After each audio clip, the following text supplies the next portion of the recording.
our nation, despite as many patriots as there are, despite as many patriots as there are who follow me, I don't think our nation collectively possesses the will to fight any war to conclusion unless it's national survival, in which case we should never send our troops anywhere. I mean, we should, if we're not going to fight it to win it, we shouldn't fight it. So I expressed that frustration.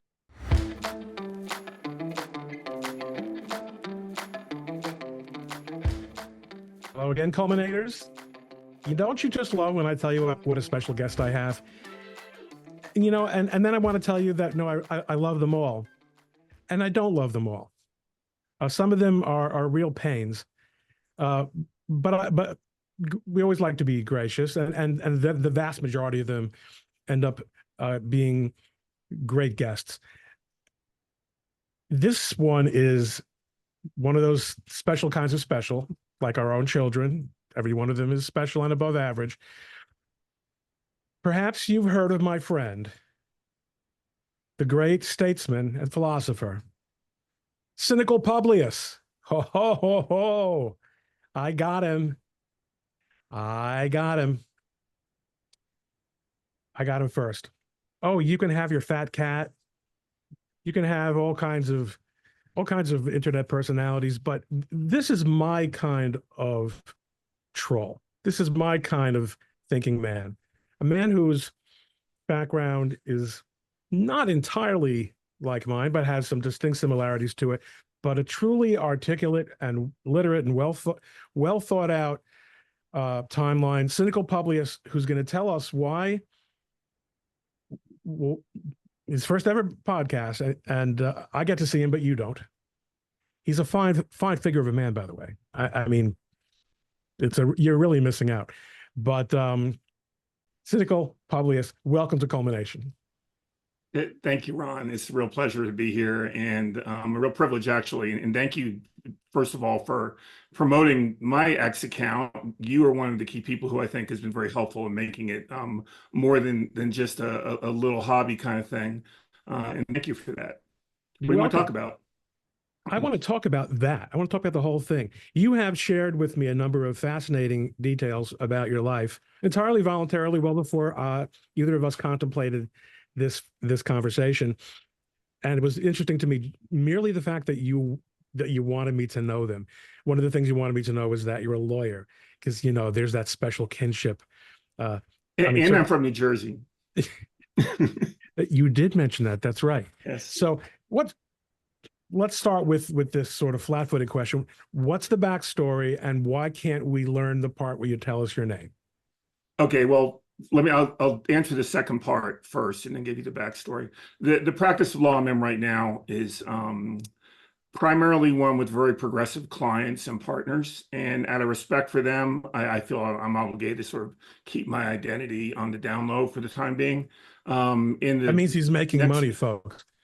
Yeah, it does mean that as well. Yes. He's doing all right. And in the near future, next probably year and a half, I'm planning on probably retiring from the practice of law. So I'll be having a coming out party when that happens. But I can't wait for that. It'll gender reveal. I assume it'll be a toga party. Yes, but so that's the answer to the second part. First part is, I have an interesting background, I guess, in that it's varied, and I think that's what gives me a perspective that people appreciate. A New Jersey kid, born and raised Roman Catholic, went to all sorts of Catholic schools growing up, which is, by the way, why we Jewish kids know the names of the Catholic schools in New Jersey, because when they do the snow closings, there was always a whole bunch of saints that were closed up in North Jersey. I said, boy, they have some funny school names. But I was telling people going to all those years of Catholic school was great preparation for the Army. Sister Renetta used to lock me in the closet for being bad, that kind of thing. But so I joined the Army out of college. I had an ROTC scholarship and became what they call ordnance officer, which is a form of logistics. I was a logistics officer for 22 years, retired as a colonel in 2006. All right, so I spent most of my career. I want to stick a pin in that for a second. The good thing about interrupting you during this kind of question is that there's no chance of you are losing your train of thought because you're telling us your life story. And I don't. Mhm. One of the things that I was like a tremendous, treat was from when I learned in the course of conversations. This was public conversations that you were an experienced veteran, not and when I say not just someone who was in for a few years, I was in for 0, but I'm someone who's 22 years. That is a career.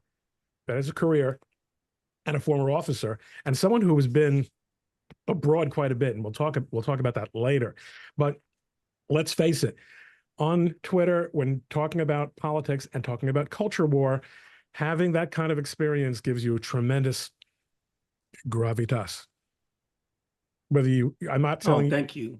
Well, it does. It does, and you really can, like my friend Kurt Schlichter, another retired colonel. You can really. I mean, of course, you could just be a dog, right? It's the internet, but ultimately, I think you've demonstrated several times that you know what you're talking about. Okay, so 22 years in the Army doing. Yeah, and before let me just stuff. You mentioned Kurt. Shout out to Kurt. He's also been a big help to me, advising me on He was a great American. my account. So yeah, I love him. And I was reading his books long before I was ever on Twitter. Yeah. So as a logistic, so I sort of bounced my career like most Army officers do between being at the tactical level in infantry divisions. I spent a lot of time with the 82nd Airborne Division, but then alternating with sort of strategic level assignments at the Joint Staff, at the Department of the Army, at the Defense Logistics Agency. And because I was a logistician, it gave me exposure to sort of the hamburger grinding making of the military, and which has caused me to be highly disillusioned in many ways about how Washington, D.C. operates. But it's a great career. I loved it. I loved being with soldiers. Went to combat in Afghanistan and Iraq, and brought all of my soldiers home from Afghanistan, which is probably my greatest and best accomplishment in life as far as professional stuff goes. That's a great thing to hear. Yeah, and so I loved it. It was great, but I felt like I didn't want to do what most of my peers were doing, which is either go become a civilian employee in the federal government or go be a defense contractor. And I decided I wanted to do something like radically different. And literally the day after my retirement date, I started law school with this crazy idea that I wanted to be a litigator. And no offense, but I rapidly disabused myself of that notion. I'm not offended. It's not for normal people. But I think what's important, and I'll talk about being a lawyer a bit, but what's important there is that I'm not beholden to sort of the machine of the Department of the Army, of being a retired colonel. I'm completely free of that, so I can kind of say what I want, which is unusual for someone who retired. Unlike people who stay within the defense contractor world, right? Which is what most people do. Consultants. Yeah, I mean, if I was working for Raytheon, there's no way I'd be on X right now saying what I say. So, but you you simply couldn't be someone who thinks what you think. Be working right. I mean, and again, people sometimes think I'm a pacifist. I'm not. I believe in a strong military. I just think it's been misused. But so then going into the practice of law, I started doing corporate law, and I thought that was a really good opportunity for me to sort of blend my legal experience with my military leadership experience, because startups, they need a lot of help and they don't have a lot of advisors, and usually their lawyer is their only advisor. And so that I've enjoyed doing that. It's very rewarding. But I tell my clients that my job is to help them navigate stupidity. I mean, the Army's great for that, right? Well, I mean, the world of law is as in my libertarian heart says, we ought to be able to start businesses up easier and quicker, and we ought to be able to have folks be able to pursue their dreams in business without there being so much red tape, so many impediments. I talk a lot about how when the Democrats have all sorts of regulatory hurdles they put in that are ostensibly to protect the little guy, it protects the big guy. The big guy is the one who has the money to pay for people like me.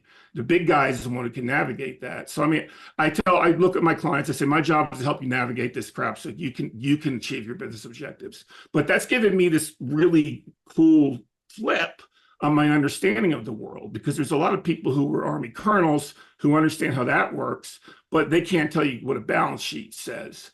But so now I've gone to this whole second career that's completely independent of all that. And I think that gives me this sort of unique perspective of someone who's been there and done that in the government, in the military, and been there and done that in the private sector, in, probably one of the heartbeats of America, which is Silicon Valley. And so I think that gives me a unique perspective. The other thing which resonates with people, I think that I'm telling you the three things that I think resonate are my military service, my experience as an attorney. One of the things that I think also makes a difference that people would want to hear about is that I've been married to a wonderful Black woman for 33 years, which has given both of us insights into race in America that I think most people, regardless of their skin color, don't have. I think you get a unique perspective when you're in an interracial relationship. And interestingly, the posts that I make about race are consistently the most popular posts that I put up, because I have very classic opinions about race, that everyone should be judged as an individual, that this idea that people, their skin color comes first is absolutely anathema to me. So I think that those are the three things. My military experience, people relate to that. They relate to the fact that I understand business, and they relate to the fact that I have a unique perspective on race. And I try to comment in those areas, in light of current events, in as humorous and sometimes sarcastic way as I can. Yeah, That's I mean, me. I don't think you're anything. I don't think you're anything. I used the word troll before. I'm far more of a troll than you'll ever be. Your account has grown. Okay, so it says on your profile that you've been on Twitter, X, whatever the hell, it's since 2016. But you spent a lot of that time not being on Twitter, right? I was suspended. Yeah. I came on right after Trump got elected, and I just started voicing my opinion, and I got absolutely zero traction. I mean, I said the same kind of things I say now. I think I got 500 followers, maybe. I was constantly getting suspended. You check the shadow ban test thing. I forget what it's called. I was always shadow banned. And then on the night of the Biden-Trump debate, I don't know what I said. My account got permanently locked down. I could never understand what I had done. It was never explained to me. I could still access it and see what other people said, but I couldn't post anything. And of course, then Elon bought Twitter. Thank God for Elon. I mean, I think he's a great American hero, the Thomas Edison of our times. And He's a history maker. He's a transformative figure in history. Folks, I got nothing. I got no skin in the game here. Okay, I'm still not entirely happy with how my account works. He doesn't follow me. All the things. People who just came out of nowhere 3 months ago are getting orders of magnitude more money on monetization than I am. Nonetheless, he changed everything. Because he didn't just change one platform. The ripple effect throughout the culture and throughout society has been incredibly profound, that he did it with only a very limited prospect of making any money on. I agree with you. And I think that, like all good things, doing it commercially, doing it for the capitalist reasons helps it grow for everybody. I mean, his idea of monetizing the platform, his idea of competing with YouTube, competing with Instagram is brilliant. I mean, and I'm with you. I mean, it's scary, the ad revenue that comes in, because I'm like, geez, I could do this full time, but maybe I couldn't, because is this always going to be this way? I don't know. It's all, a secret sauce that we don't know how it works. So you have 66,000 followers, and you're able to, and you're getting nice juicy checks. I am, yeah. It's That's incredible. I mean, it's enough, let's say, for a couple of car payments. Let's put it that way. Folks, Ron Coleman with his 246,000. I have enough for a couple of grocery delays. Okay. I don't, Well, I think the key, personally, you mentioned it in a post you put up, I think just yesterday, that I think the algorithm really does favor long form posts. And I mean, I'm basically writing columns a lot of times. right. Which I And did for years as a blogger, and I just don't have it in me anymore. But I mean, the way I just have sort of a manic brain, there's always something effervescing. And so to be able to just sit down and type something out on X is very therapeutic, I guess. And then, people look at it and they like it and someone pays me money for it. It's kind of crazy. What's not to actually. like? It's crazy. Yeah.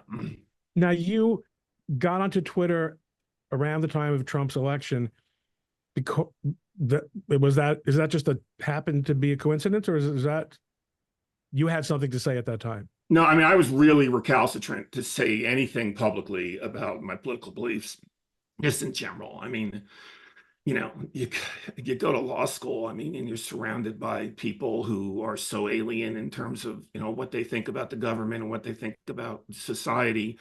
And I just didn't want to say anything, but I just sort of became so outraged about the constant barrage of obvious untruths about Donald Trump. You could just, in fact, the thing that made me a Trump supporter was long ago in a little photography hobby chat room before I hadn't even heard of Trump as a candidate, and someone came in and said, Trump is a racist. I mean, I grew up in New Jersey. Donald Trump. Donald Trump isn't building buildings in New York City. He isn't owning sports teams and being a racist. And it made me angry. I'm like, you guys, so literally that turned me into saying, I got to start saying what I think, because this is just wrong. And it was actually an individual person. The first time I ever heard someone call Donald Trump racist, that's what got me energized. And that's what caused me to create a Twitter account. But you've really grown tremendously in the last, maybe even 6 months, right? Yeah. So getting set free by Elon helped. It's only been about a year since that happened. And then I just when you came back, how many followers did you have? I don't know, 1,000. In other words, nothing. 500, 1,000. And I think most of them, they hadn't been active for a long time. So it really was none. I mean, because they were, it was from 6 years prior. But then it started building slowly but surely. People liked it. I got a lot of positive feedback. I just sort of lapsed into doing these sort of long form posts, which I think I was really one of the first people on the platform to take advantage of that. And so that was a catalyst. And then I did have when I first saw your profile, I tend to be suspicious of the classical statue profile accounts because they're frequently.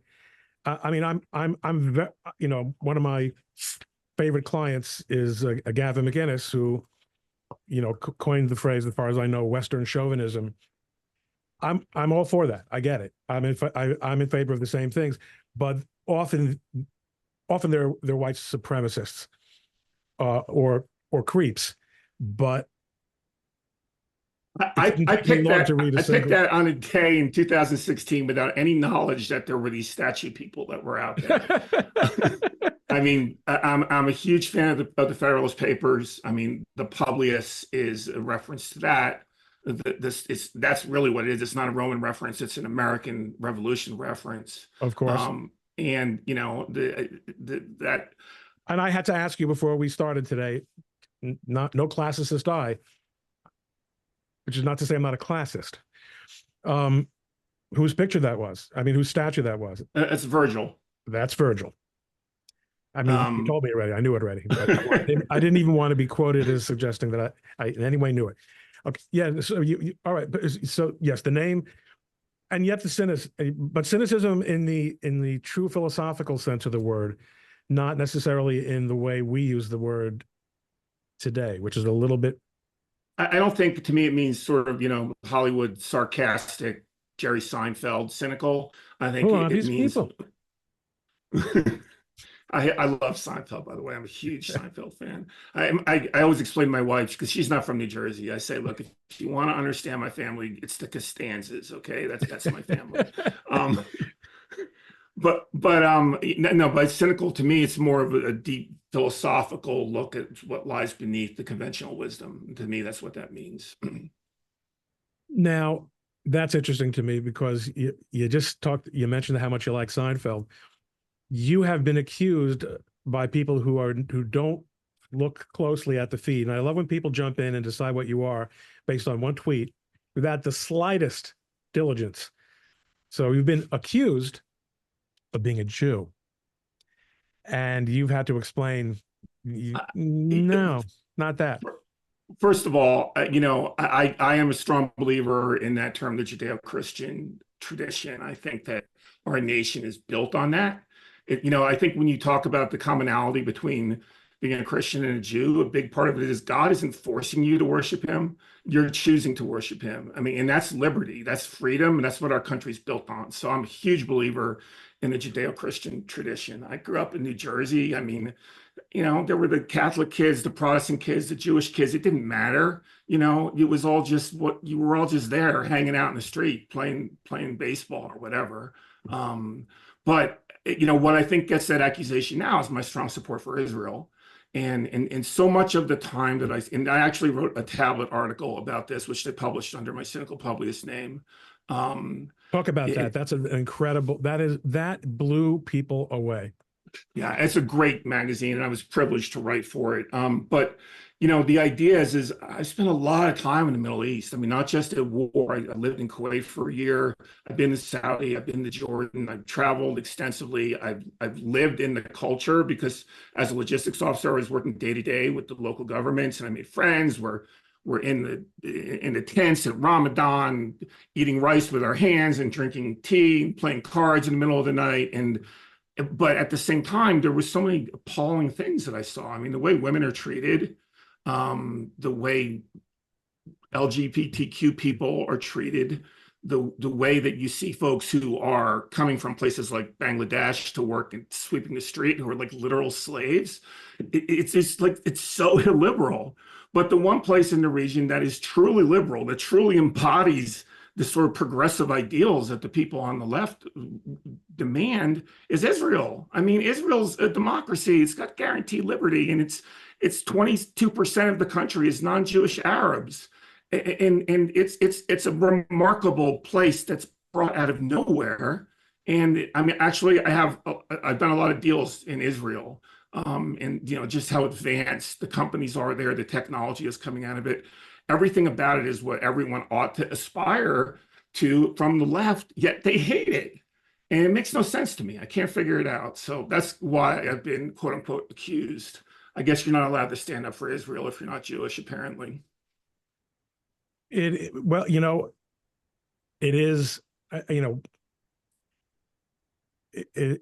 it's something that I'm not all that surprised at, but I'm certainly deeply disappointed in the way that it is, the growth of anti-Semitism has been handled by the people who are supposed to be managing things like public violence and public, universities conduct and things like that. But I think that's beyond. We have much more interesting things to talk about that aren't being talked about.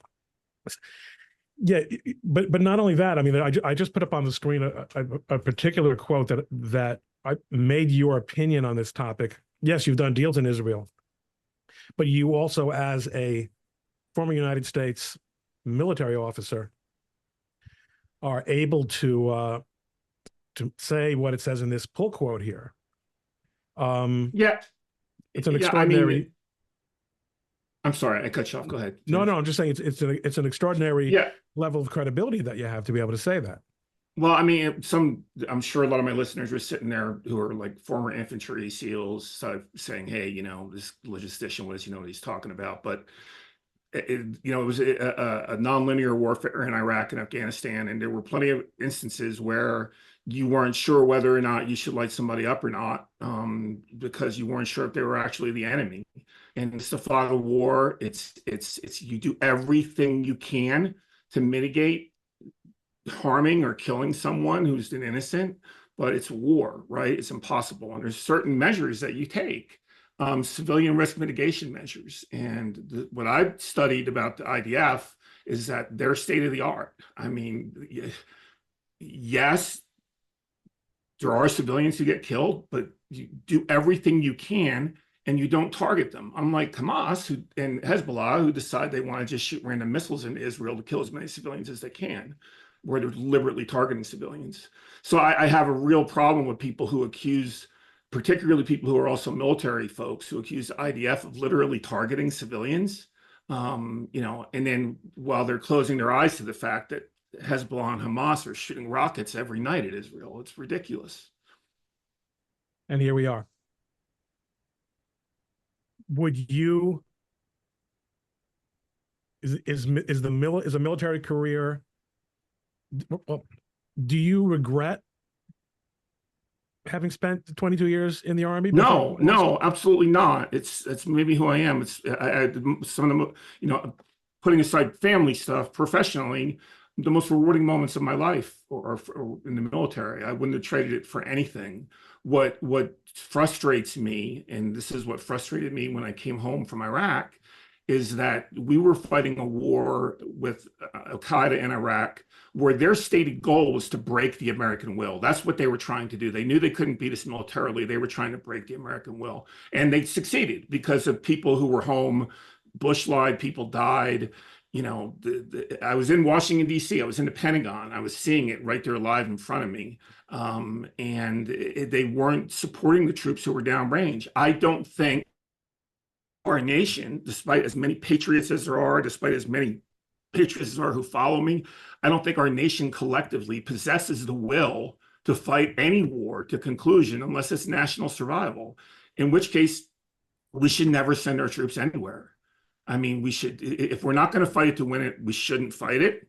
So I expressed that frustration, but at the same time, the culture of the United States Army, the connections I made, the challenges, the personal things that you are able to overcome and that you're able to accomplish.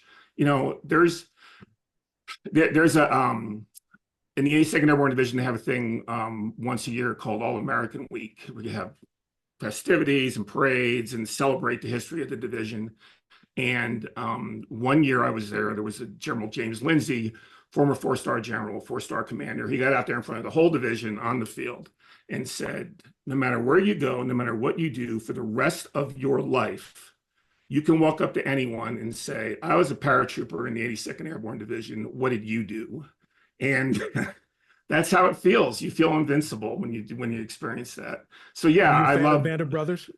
Oh, yes. I mean, I've watched it so many times.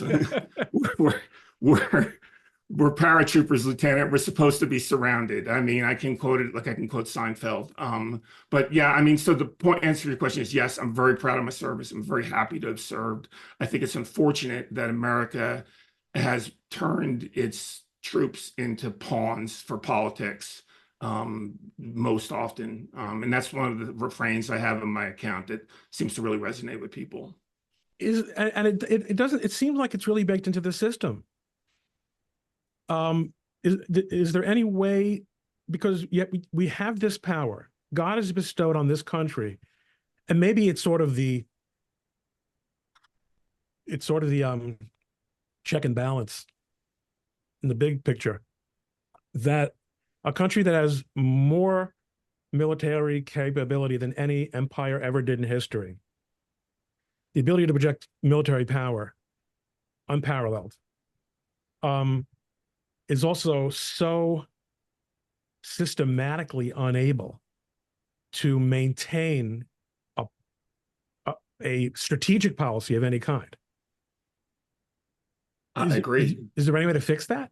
Well, I think part of the problem is, and again, I'll point my finger at mostly Democrats, but a lot of Republicans as well, is this concept of responsibility to protect, or R2P. I'm actually working on something to write up about that.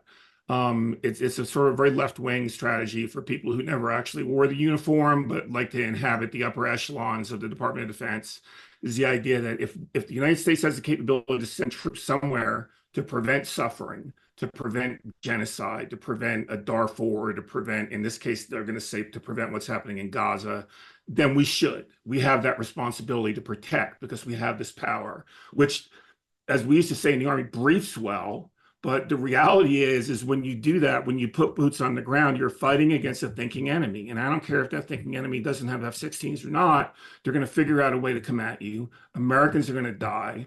And over time, the American will is going to erode and say, why are we there? They lose sight of why you were there in the first place. Somalia is the perfect example of that. And there's also this. I mean, again, this seems to be baked into democracy, and to some extent, the Cold War insulated us against it for a while, and to some respect. But even then, Vietnam was a comparable experience. There are people who will take really cynical political advantage. Oh, yeah. Of that phenomenon. And I mean, again, you do want checks on the system so that we don't abuse this phenomenal power. But the idea that you will vote for the Iraq War and then run against the Iraq War that you voted for, in your election or re-election campaign. I am scarred by that, Ron. That is burned on my soul. Seriously, what you just described scarred me. It was coming back from Iraq and experiencing that was. It turned my world upside down. I can't explain how harsh it was to experience what you just described, but you're absolutely right. So does it mean that we should, I mean, so what is the policy? Well, I think, and this is actually something a lot of my followers say whenever I talk about war. Yeah, the Constitution has this thing called Congress declaring war. I mean, we tried to do this sort of halfway measure with the War Powers Act, which, doesn't really accomplish much of anything. It's just window dressing. If we're going to go to war, we need to define it as such. And police actions, sending, I mean, as far as I'm concerned, we shouldn't have sent U.S. troops with the peer to Gaza without a declaration of war. I mean, we're taking American soldiers, putting them in harm's way overseas.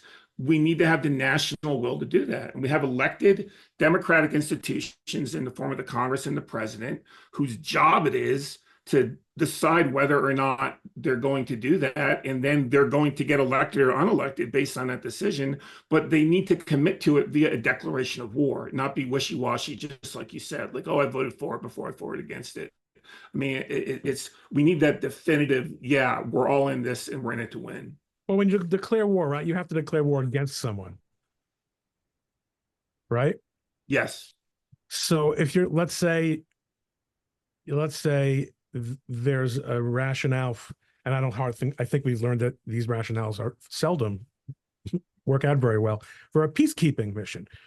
We're going to get in between two sets of combatants. We're not going to war with either one of them. We just want them to know that if either one crosses over the line, then they're going to have to deal with the 82nd Airborne. But there's a little trick in my mind with what I just said when I said that we shouldn't send troops abroad without a declaration of war, meaning we would never do those missions because they wouldn't fit into that box. That's right. I mean, I set you up for that. That's the only way you can answer my question, because those have all, either you end up withdrawing because one side refuses to back down, or you end up getting 300 Marines killed because, as you said, there's always going to be a chink in the armor. I mean, so there's this idea out there that if insurgents or a militarily inferior or smaller force is able to penetrate or inflict damage against a major power, that can only be because someone lets them. In other words, either it's an inside job or it's a false flag. And therefore, the only way October 7th could have happened was because the Israelis wanted it to happen. Just like the Americans, where, there was this myth that Roosevelt wanted Pearl Harbor to happen. I mean, you have to be an incredibly cynical person, and not in the cynical Publius way, to believe that kind of stuff. But from a military point of view, isn't it really the case that it's always easier to inflict damage than to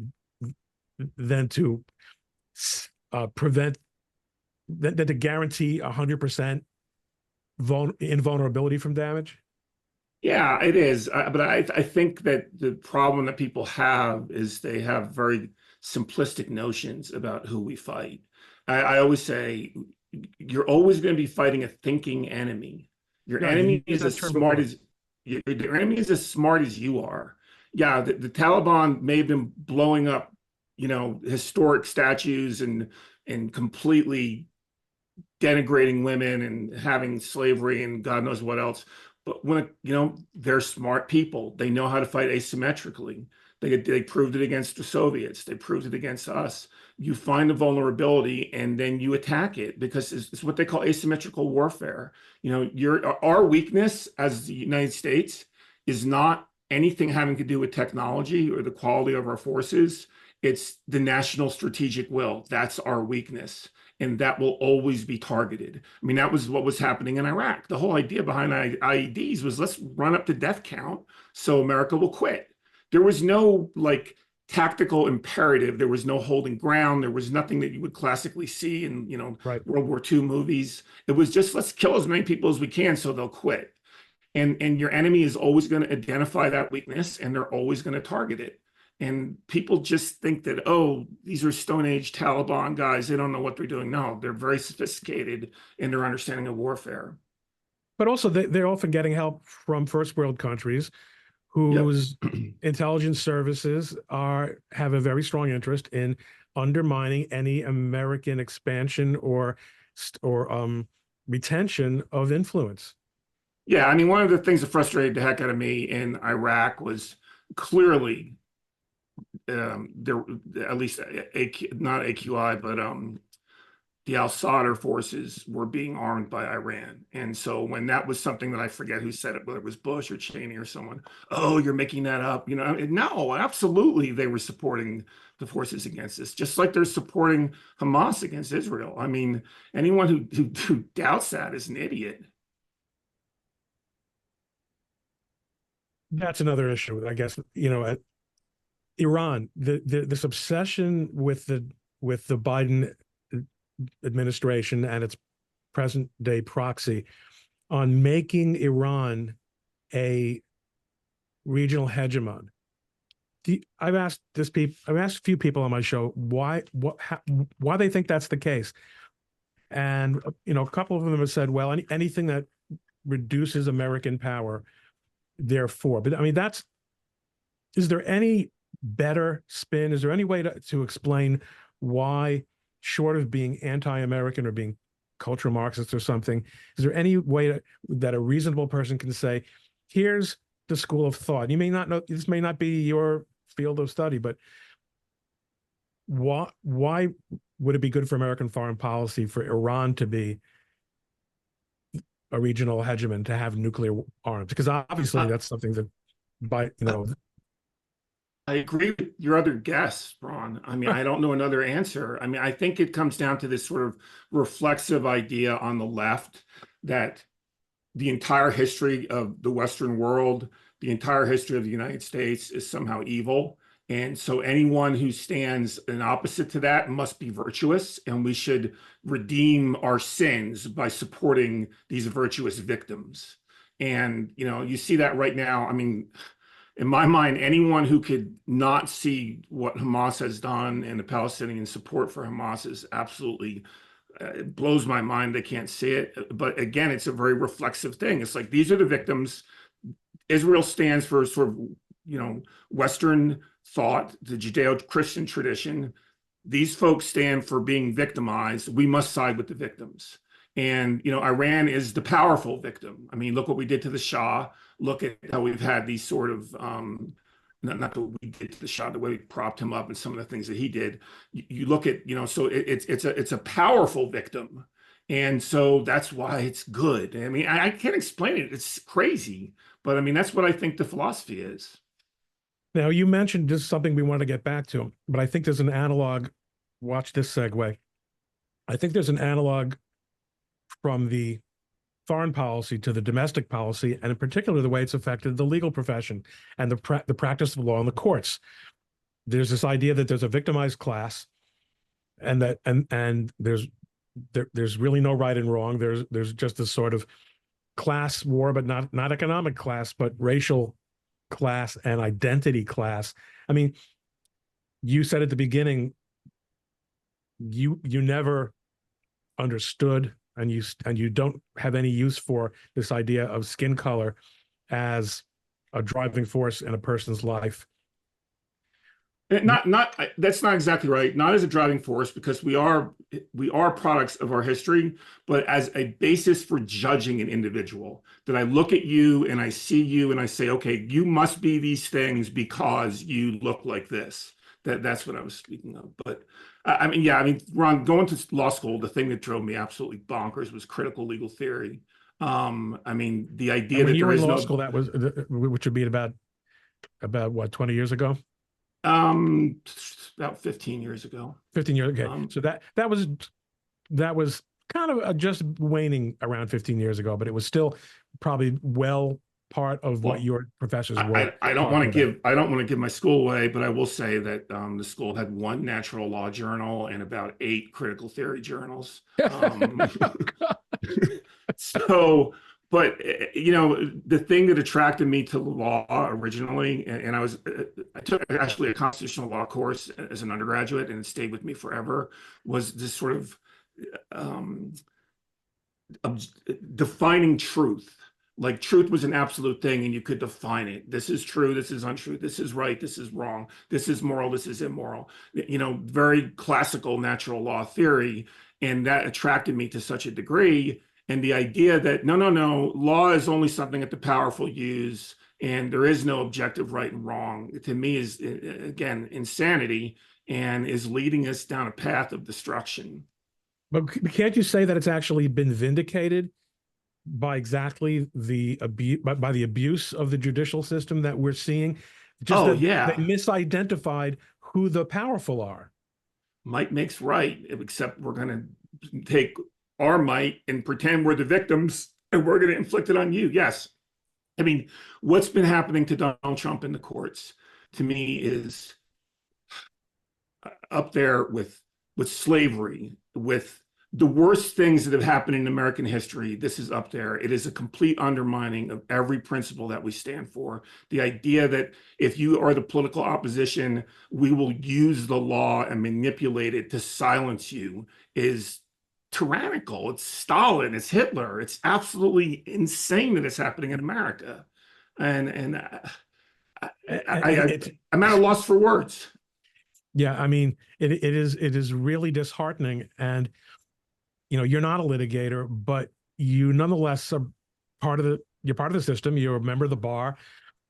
And when you draft a contract, you're thinking about litigation prophylaxis, and it's all part of Yeah.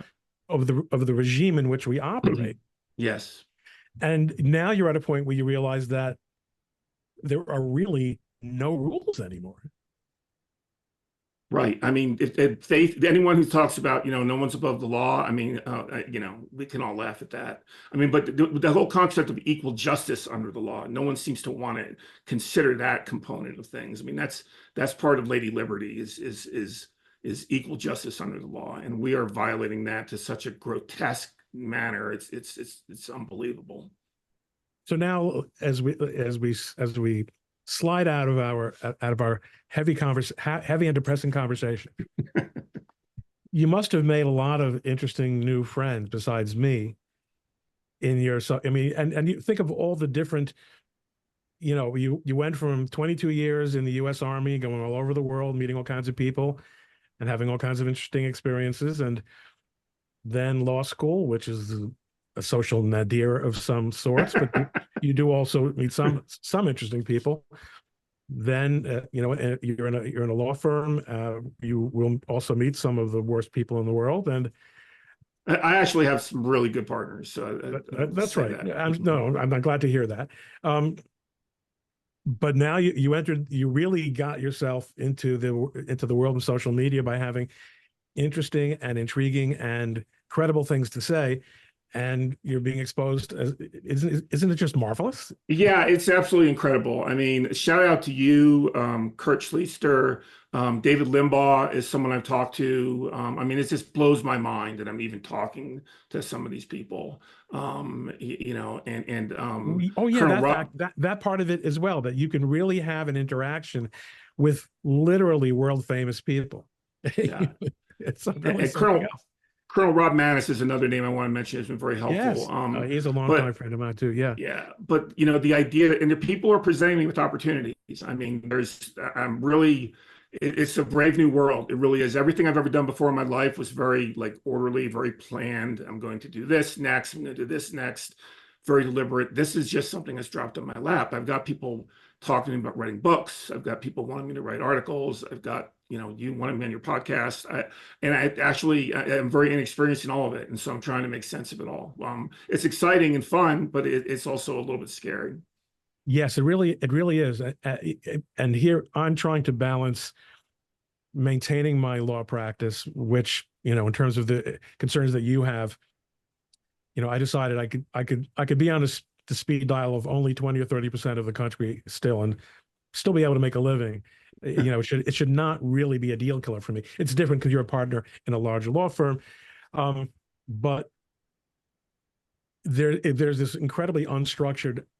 I mean, you talked about some startups. Every social media account is a startup. Yeah. And what Elon Musk did was returned us to something closer to a true marketplace of ideas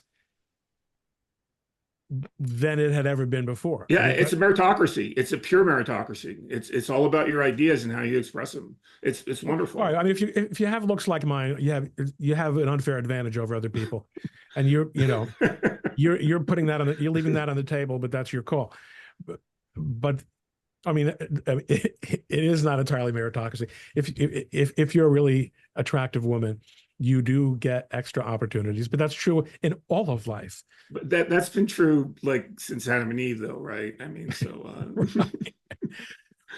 so if indeed you fulfill the promise and stop cranking out the law money and decide to because I think America does want to hear more from you. And there's, maybe you'll take one of these opportunities up and really have some more fun with it. It's a life. Yeah, I'm actually, I don't want to say too much. I'm working on a book proposal right now. I'm not sure how far that will go. Those of you who see my pinned tweet, which is the right side of history. This is my side of history. It's your side of history. That's sort of the framework. That's sort of the framework of what I'm working on. So hopefully that's something that will come to fruition. Yeah, that's actually, there it is. Oh no, that I had actually looked at it and retweeted it for the first time before we spoke today. And it is longish form, but it's your sort of your testament, your yeah, that's my manifesto right there. I mean, and it's not Democrat or Republican, even though I talk about Democrats derisively all the time. It's really about having a certain mindset about why America exists, and what it stands for. And to me, that's what that says, because America to me is the fulfillment of thousands of years of development of certain ideas of liberty and freedom. And, we can't ever lose that. And so that post is my manifesto. Cynical Publius, great talking to you. Yeah, you too, Ron. Again, thank you so much for all the support you've shown me and for the promotion you've given me. Thanks for inviting me on here. Thank you for the marvelous content and the sparkling conversation. Really, really great hanging out. And I hope let me know next time you're, visiting the old stomping grounds. I will. Thanks again, Ron. I appreciate it. All right. See you later. Bye-bye.